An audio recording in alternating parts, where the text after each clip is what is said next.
Hi, welcome to the podcast that explores what virtual assistants want business owners to know when they start asking themselves the question, hey, do I need a VA? I'm Rachel Davila, and after 18 years as a virtual assistant going it alone, I experienced the steep learning curve from the other side of the VA client relationship when I hired my own VA. Joining me on this podcast is a group of friends and colleagues who all have their own take on what busy entrepreneurs need to know to find, hire, and work with a virtual assistant, and mindfully answer the question, hey, do I need a VA? Let's get this episode started. Hey everyone, welcome back to a new episode of Hey, Do I Need a VA, the podcast. We're in season 3, episode 8, and today we're talking case studies. How coaches use virtual assistants. Every profession can utilize a virtual assistant. I know I've been asking around, but most of us on this call, Leanna Remley, Bree Vivi, and Cindy Hubbard, and I tend to work with coaches. So we thought we would share what we do and how the relationship works for that profession. If you're not a coach, you can still get some good insight into how we support clients because maybe something a coach does is something you also do.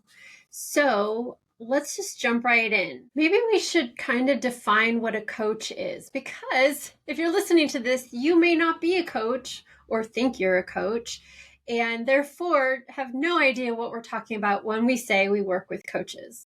So one definition of a coach is like a sports team, the one that kind of does all the plays.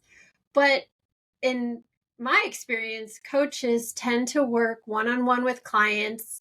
They might offer group sessions or workshops. So when Leanne says cohort, it might be a group coaching session or a workshop type of thing. I know for mine, they invoice sometimes individually, sometimes all at once. They're creating workshops, programs, writing books. Maybe they're doing speaking engagements or, showing up in networking groups as an expert.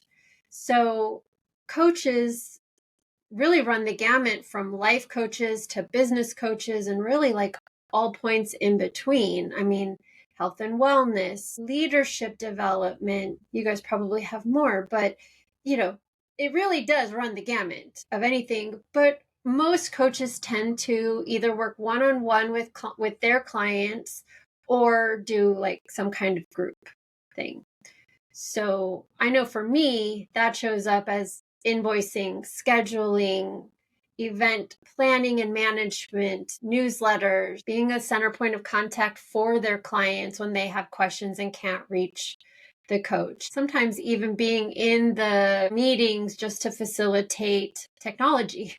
Did I miss anything about coaches that someone might not know? And then how does that show up for you? I don't think you've missed anything. I think, like you said, every virtual assistant or team member does different things. With us having a team, we kind of have a wide range of things that we do. So we do everything from even helping them create online courses, from walking through what does the curriculum look like? What steps do you need to break it down? What steps do you need to do to make that happen? What platform do you want it to be on? All those kinds of things. Everything that you mentioned, helping create opt-ins, helping create in lead magnets and things that help to generate leads for them. I've even traveled to go help run in-person retreats or events to go support clients, help them do conferences and plan those out and things like that, podcast support, social media. So it depends on where the stage is and what the things that they need, and then recording those processes and things like that as they go as well for onboarding, offboarding clients, getting contracts signed, things like that. What kind of things do you guys do for your coaches? I mostly do social media. I've done other things. One of the coaches that I've worked with did a book, so I helped with the book launch and with the cover design and stuff like that, which was a lot of fun. But mainly I do social media. I think it's interesting to do social media because a lot of times coaches have kind of really specific audiences, and so learning how to make content that will fit well with those audiences is really fun and interesting. I always like helping them brainstorm, because if they've been one-on-one for so long and now they're getting to the point where that's no longer feasible, then they're stepping into something new, like a group coaching or doing a workshop version of something.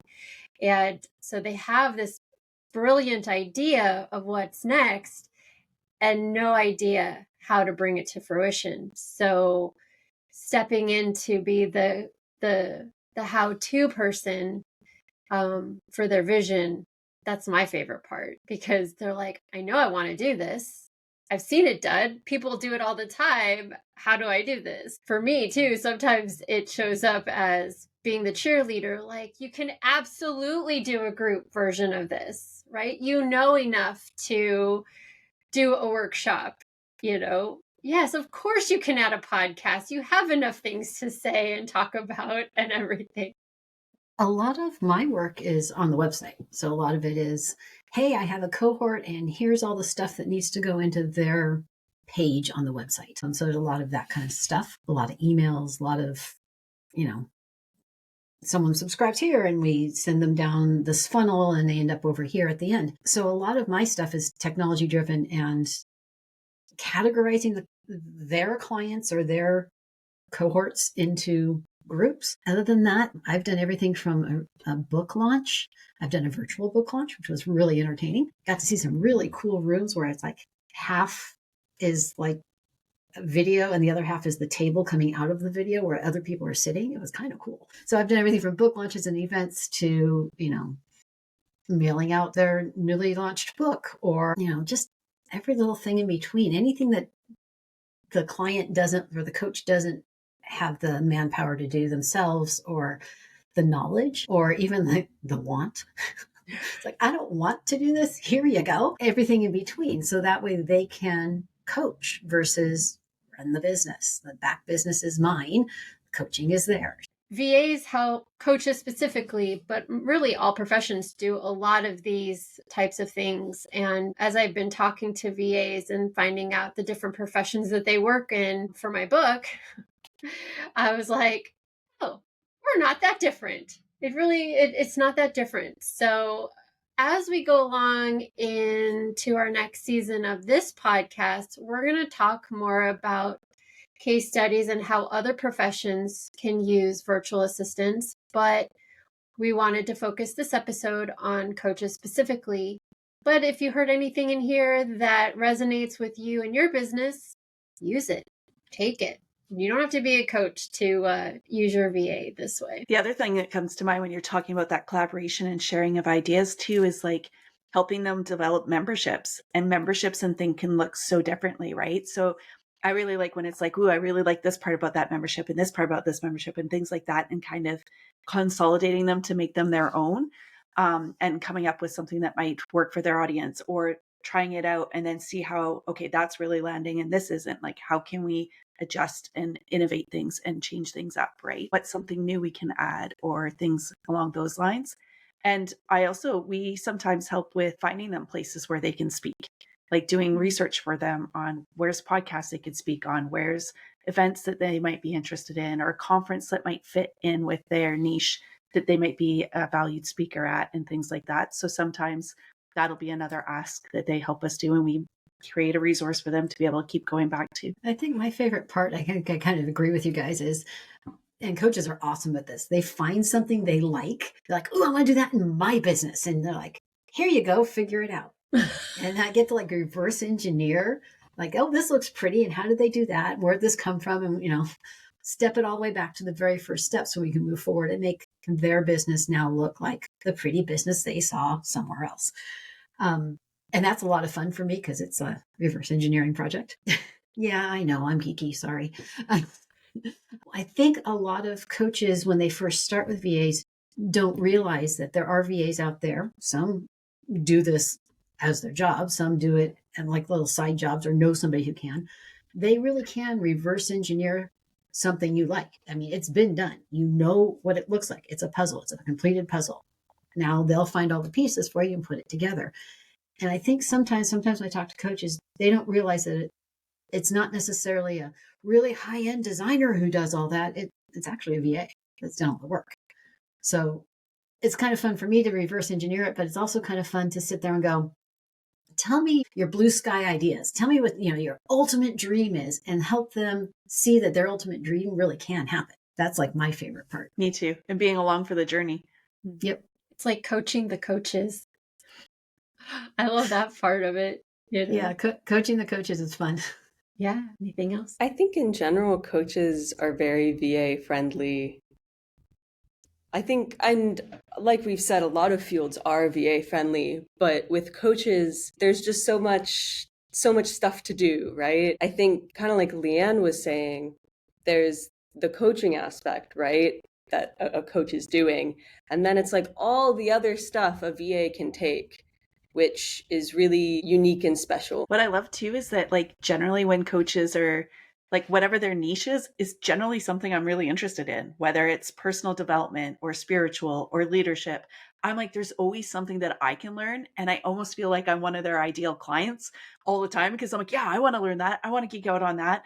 So then it gets that perspective because I get excited about what they're doing and I can learn from them as much as I can help share things with them. So it gets me excited. And then when you get excited, they get excited. And then it just kind of goes up from there, right? So I love that it's a mutual growth together kind of thing as you go. I find that coaches also tend to be more relational in terms of like the VA client relationship. My experience anyway has been that they're as invested in me as I am in them. They tend to have more of that interpersonal communication style.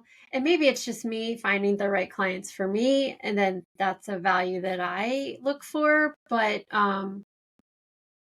for the most part, at least the ones that I've met, they tend to see that value in the relationship. Yep. I find that too. And that they really love the collaboration, the talking it through, having somebody they can talk about their business, who understands their business is a really big benefit for them. Yeah. And us.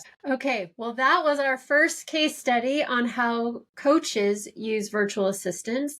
If you have any questions about if you're a coach and you have a question, let us know at heyvapodcast@gmail.com. But if you're any other profession and you have a question about how a virtual assistant can support you in your business, send us an email there too, heyvapodcast@gmail.com. or connect with any one of us using our links in the link tree. Till then, we'll see you next time. Thank you for joining us on this episode of Hey, Do I Need a VA? The podcast. If you found this episode helpful, please leave a like, comment, or review. And feel free to join our Facebook group, Find, Hire, and Work with a VA for more tips and tools. If you have any questions, please email them to heyvapodcast@gmail.com. Thanks. We'll see you next time.